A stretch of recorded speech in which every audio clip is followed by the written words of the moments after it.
Hip replacement में पूछे जाने वाले सबसे कॉमन सवाल और उनके जवाब जानिए इस वीडियो में।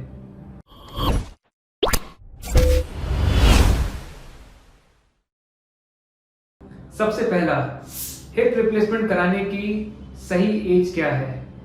दोस्तों, हिप रिप्लेसमेंट यंग में भी होता है और ओल्ड एज में भी होता है।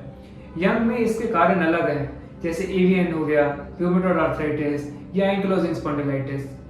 ओल्ड एज में इसके कारण है ऑस्टियोआर्थराइटिस या फीमर नेक के फ्रैक्चर या एसिटाबुलम के फ्रैक्चर। अगर किसी यंग को 20-30 साल के जने को हिप रिप्लेसमेंट की जरूरत है तो वही उसकी सही एज है हिप रिप्लेसमेंट कराने की। ज्यादा डिले करने से, वेट करने से सक्सेस रेट बाद में कम हो जाता है। हिप रिप्लेसमेंट के बाद कितना बेड रेस्ट होता है। दोस्तों, हम अपने पेशेंट्स को ऑपरेशन के 24 घंटे बाद चलवा देते हैं। अगर बोन क्वालिटी अच्छी होती है तो हम उनको ज्यादा चलना इंकरेज करते हैं। अगर किसी की बोन क्वालिटी वीक होती है तो हम ग्रेजुअली मोबिलाइजेशन स्टार्ट कर देते हैं। बट ऐसा नहीं होता कि ऑपरेशन के बाद पेशेंट बेड पर ही है। हिप रिप्लेसमेंट के बाद आप अपनी नॉर्मल एक्टिविटी रिज्यूम कर सकते हैं। चलना फिरना, वॉक पे जाना, 2 व्हीलर चलाना, 4 व्हीलर चलाना, साइकिलिंग करना, पिकनिक्स पे जाना, आउटिंग्स पे जाना, ये आप आराम से कर सकते हैं। हिप रिप्लेसमेंट की लाइफ कितनी होती है, ये सवाल सबसे कॉमनली यंग लोग हमसे पूछते हैं।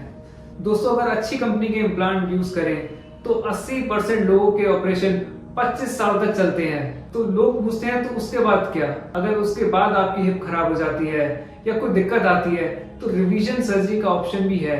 हिप रिप्लेसमेंट में बहुत कॉम्प्लिकेशंस होती हैं क्या। दोस्तों, हिप रिप्लेसमेंट एक दूसरे ऑपरेशन की तरह ही है। इसमें कॉम्प्लिकेशंस बहुत सारे फैक्टर्स पर डिपेंड करती हैं, जैसे पेशेंट की एज, पेशेंट का लाइफस्टाइल, पेशेंट को कोई और बीमारी तो नहीं है, बीपी, शुगर, थायराइड, पेशेंट को कोई हार्ट डिजीज तो नहीं है, कौन सी कंपनी का इम्प्लांट या किस क्वालिटी का इम्प्लांट यूज हो रहा है, ऑपरेशन कराने में देरी तो नहीं कर दी है।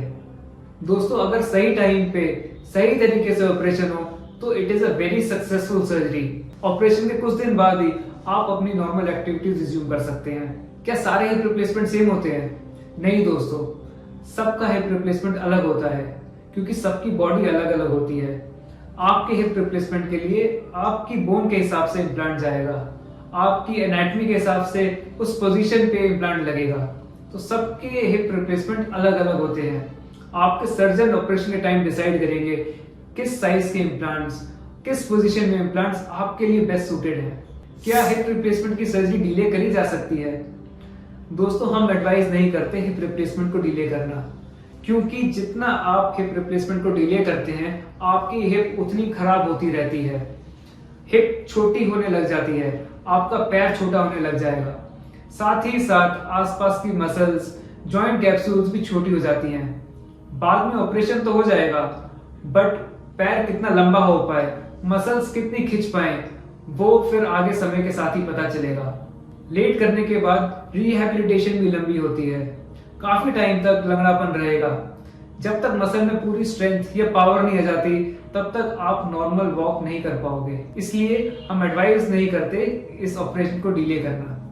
अगर आपको हिप रिप्लेसमेंट में कोई भी डाउट है, कोई सवाल है जो आपको बॉदर कर रहा है, तो आप नीचे कमेंट बॉक्स में हमसे पूछ सकते हैं या आप हमसे व्हाट्सएप पर भी कनेक्ट कर सकते हैं। धन्यवाद।